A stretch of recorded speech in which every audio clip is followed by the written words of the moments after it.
Colonial rule in India lasted for over 300 years, spanning various regimes, including the Dutch, the East India Company, the French, and the British Raj.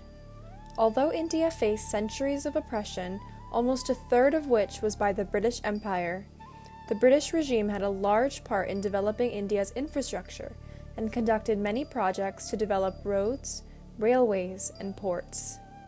Victorian architecture is particularly prominent in Mumbai, a port city on India's west coast. Most of the kind of architecture that we know emerges out of the fact that the colonial government decided to make Bombay an important port. And once it makes Bombay an important port, it also invites migrants to come and settle in Bombay. And because of that is the growth of the city. It provides sort of frameworks through which Bohra communities, Gujarati trading communities can come and settle in the city. And that's really where the city begins its incredible journey. When India gained independence from Britain in 1947, the British left behind remnants of their colonial rule in the form of their buildings, monuments of a tumultuous history. I've been to Mumbai several times to visit my maternal grandparents.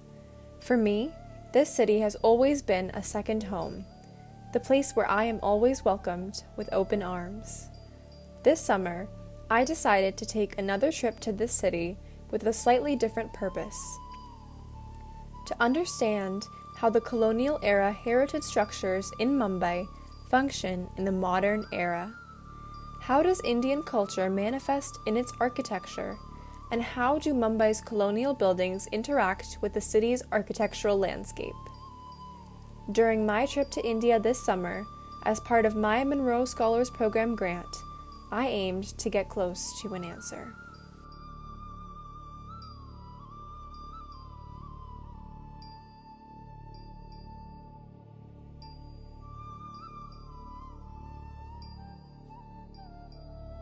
Several buildings in Mumbai have Victorian, Gothic, and European influences.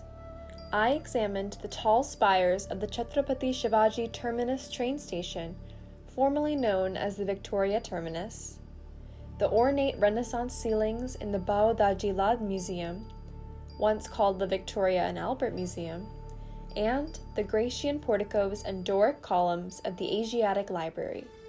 Just this small sampling of the structures in Mumbai reveal the combination of cultures and countries present in its architectural landscape.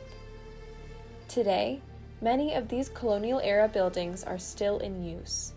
The Mumbai Heritage Conservation Committee is striving to protect post-colonial heritage structures.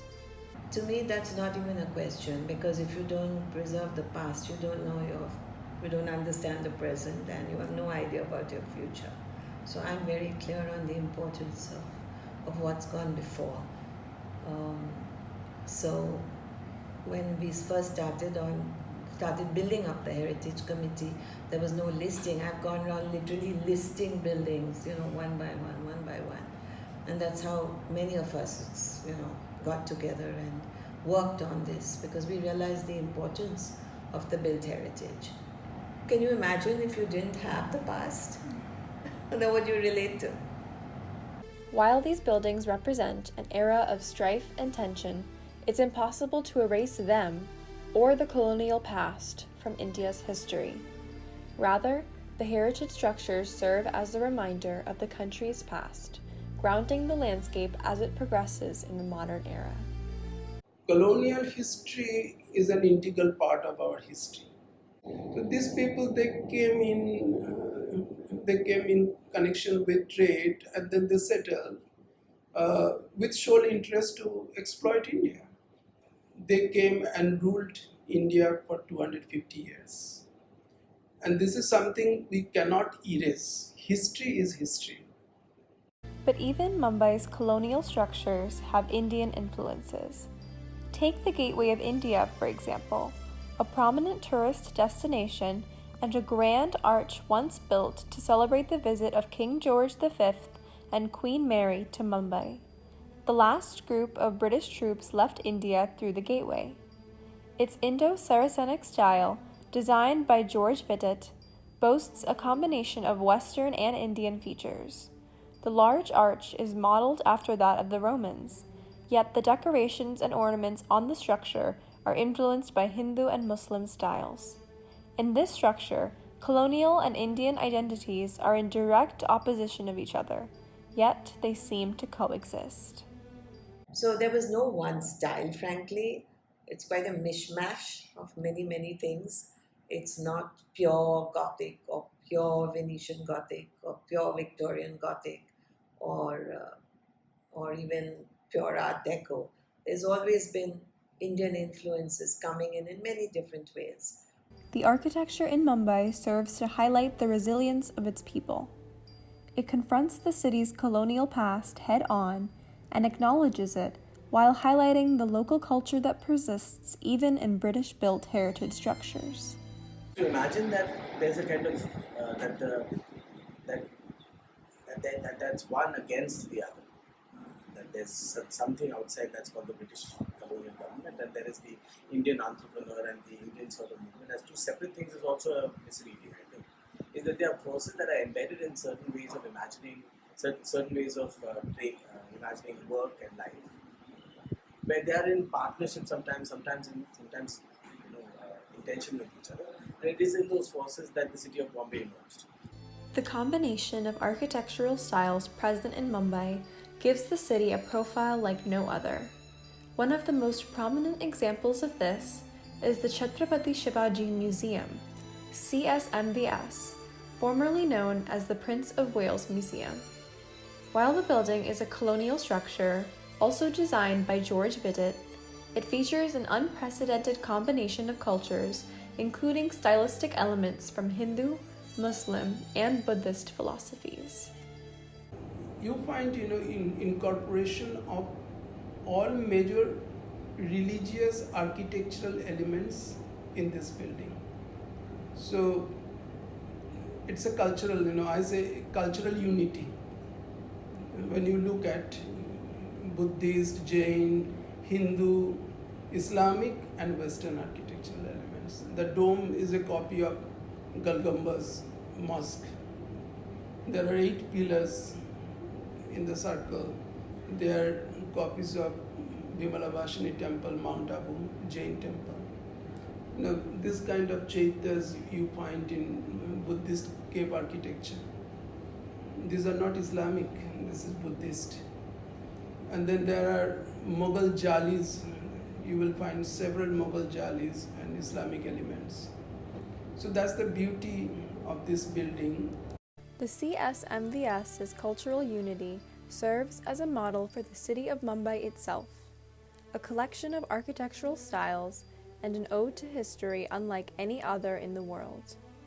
Now, most of the buildings in Mumbai, in this part of Mumbai, South Mumbai, it's a beautiful museum of architectural styles. So many variety, even in London you don't get to see. But here, Gothic, Neo-Gothic, Indo-Saracenic, so much to see. The unique ability of Mumbai's architecture to create harmony and promote diversity persists even in the post-colonial era. Prominent Indian architect Charles Correa sought to create modern buildings for a post-independence India. Charles Correa is probably the most important post-independent India in architecture. He's Bombay-based, so did a lot of incredible work in the city, including some fantastic new imaginations for high-rises, for low-income housing, all kinds of things. One of his creations, Lovely Villa, was an apartment complex whose design and use stood out in the independent era. I grew up in that colony. And the colony is an interesting colony. It has an incredible architecture, which is very unusual for Bombay.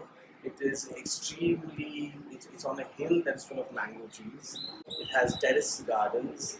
It has very low density compared to the rest of the city. So it was pretty much an idyllic place to grow up. The other thing that was interesting about about the building, about that entire colony, is that the homes were given on the basis of the fact that if you bought a policy, then you were buying a home. And then as you're paying premiums, you're actually paying for the home. So what happened because of that is that the way that my building, for example, has a variety of different religions and castes, uh, was made possible because the nation state didn't care whether you were Muslim or Christian; it only cared whether you bought a policy. So in that sense, I grew up in a building, for example, which had a Muslim family, a Christian family, a Sikh family, Dalit families, and us. People who are peons to people who are large business owners, all lived in the same building. And that was it. It was a very interesting way to live.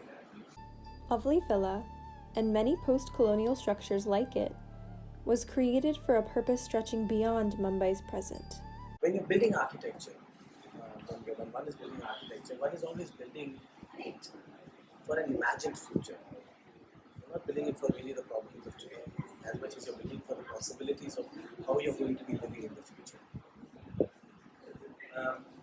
And when the in the early years of independence, architecture was enlisted as one of the mediums through which that new future was going to be created. That this is the way that the new India is going to live. This is the imagination. I started this project hoping to understand how colonial era heritage structures manifest themselves in modern Mumbai. Lovely Villa's unique structure and purpose revealed to me that the same diversity of style present in Mumbai's colonial buildings can be found in its people.